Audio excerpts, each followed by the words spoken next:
oh, they're not going to see you. They're not going to see you because you're Asian. And I'm like, okay, there's the rude awakening.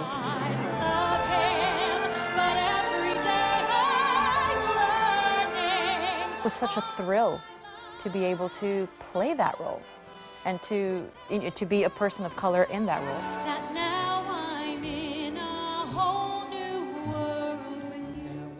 Take us back then to Miss Saigon, because obviously, you know, some people associate that as being kind of a big breakthrough role, and of course it was. It was, yeah. But you had been working pretty extensively before Yeah, I that. had been working for about 10 years. So how did they find you? Because to be fair, they had been looking high and low for the perfect voice, for the perfect actor. And I mean, they started searching first in London, came up empty-handed, headed to America, New York, Los Angeles, Honolulu, and ended up in Manila. I mean, it truly catapulted you into really I hate using the phrase, but a whole new world for you. Yeah. We'll talk about that we'll talk about that a little bit later.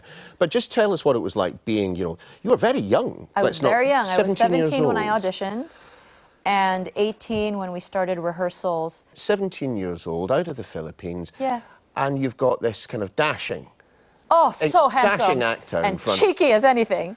But it must have been quite difficult because It of course was quite difficult because I had not had a romantic relationship at that point in my life. So I knew nothing, literally zero. And I think this was a source of frustration for Cameron Mackintosh and Nicholas Heitner, who was directing.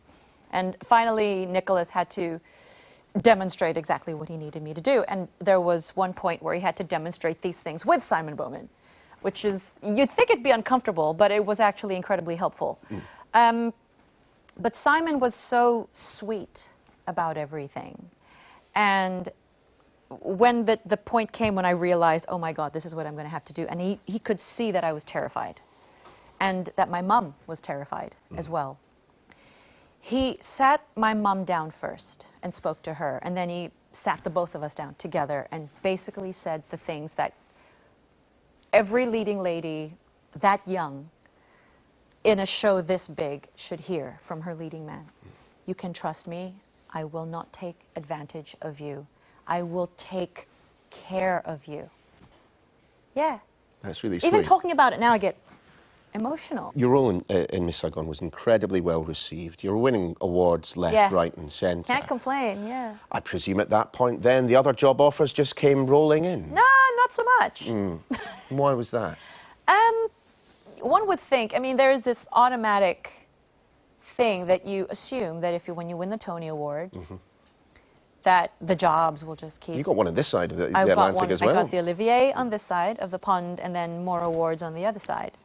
But yeah, things weren't coming in, and there was actually an audition for a show that my agent submitted me for, my agent at the time. And he's like, I've submitted you to audition for this. And I said, all right, sure. But the minute he said the show, I'm like, I'm really not the right vocal part. And 10 minutes later, he calls me back. And he says, oh, they're not going to see you. They're not going to see you because you're Asian. And I'm like, okay, there's the rude awakening. That was kind of due to arrive. But not long after that, I get a call from Cameron's office, from one of his associate producers, and called me into a meeting in his office and said, I want to cast you as Eponine in Les Miserables. And so when the opportunity came, it was like, I knew that score like the back, by then, I knew that score like the back of my hand, backwards and forwards. Name it, name any role, I could sing it. I was that obsessed with it.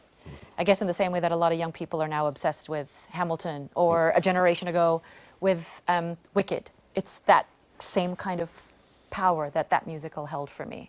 And it was such a thrill to be able to play that role and to be a person of color in that role. Well, the first Asian actress to play that role on Broadway. I was the first Asian person to do it, yeah. Without me, his world will go on turning.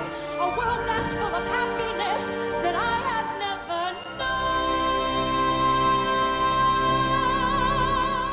known. But as a professional, I mean, to be identified not as just a fantastic portrayal of the role, but as the first Asian to play the role. Yeah, there's quite a bit of pressure to go with that. There is some expectation, and I think I spent quite a few sleepless nights thinking, oh, I'm sure that there are people out there who are just waiting for me to mess up, just so that they can say, see, look, it doesn't work. So I really made sure that I nailed that song. Like on opening night and on every night afterwards. I was just that driven to make sure that, to give no one any room to say anything negative about that. How do you feel, though? Because it does seem sometimes, and this is not from someone with a huge musical theatre background. I did play, you know, The Artful Dodger in Kyle Academy's production of Oliver I'm sure in you were 1991. brilliant. I was fantastic. But at the same time, historically, there have been an awful lot of Caucasian actors and actresses that have played Asian roles, but not the other way around. Nope.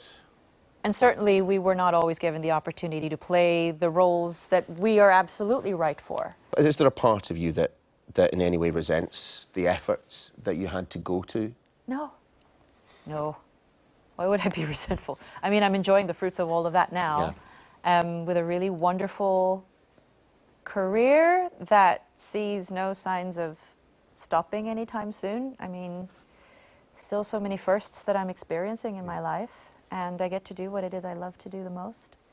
I can't resent all of that if it led me to all of this, you know? And if it meant making things easier for succeeding generations of Asian actors to get roles, then you know what? It was all worth it. Well, it certainly has. Indeed, yeah. I mentioned, obviously, I have to mention being a Disney princess. Oh, yeah. Because in terms of career highlights... That's not bad. It's got to be up there somewhere, doesn't it? It definitely is. I was not feeling cute that particular day. No makeup, hair up in a top knot, and a really ugly winter sweater because it was cold. And it worked out because they said, we don't need to see you. We only need to hear you sing. So we're going to bow our heads and just really listen to you. So please don't be offended. I'm like, thank you, God. It all works out for me. Don't you dare close your eyes. 100,000 hold your breath to see.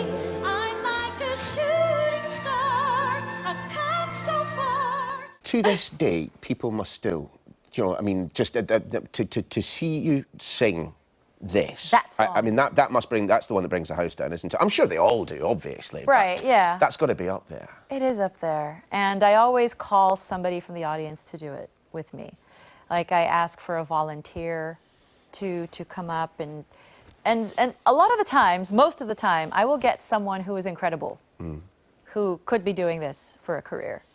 And then sometimes I'll get the odd lemon here and there, who should not be anywhere near a microphone. So, yeah, we have a few I'm not of those. turning up to the gig now, thanks. Cheers.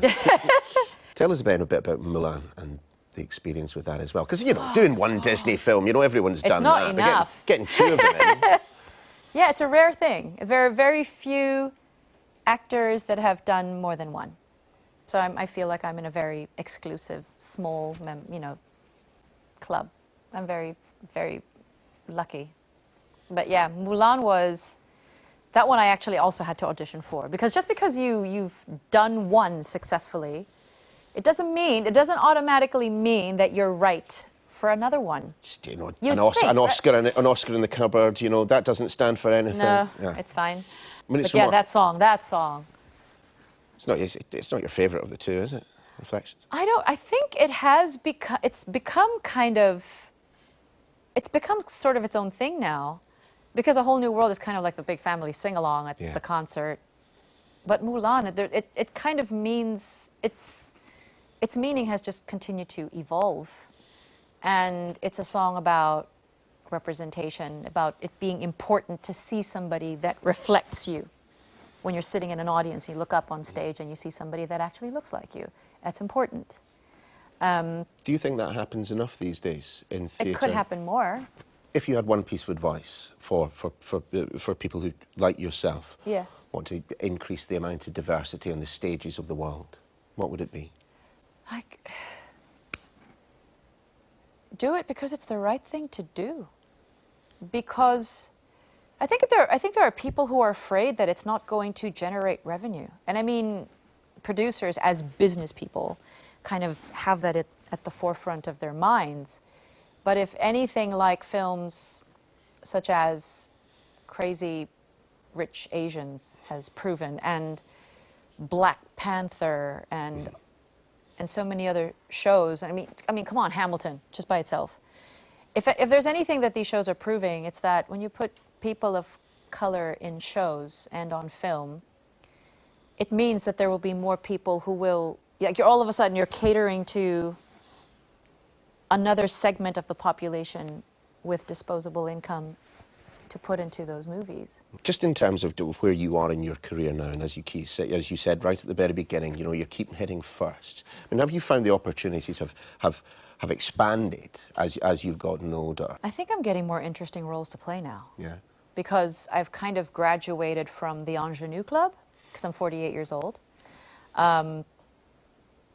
which means that the offers I'm starting to get are for things that are a little more interesting. You're arriving at that age, and the roles that are going to start arriving are roles that are really meaty and interesting, because it's not about looking pretty anymore.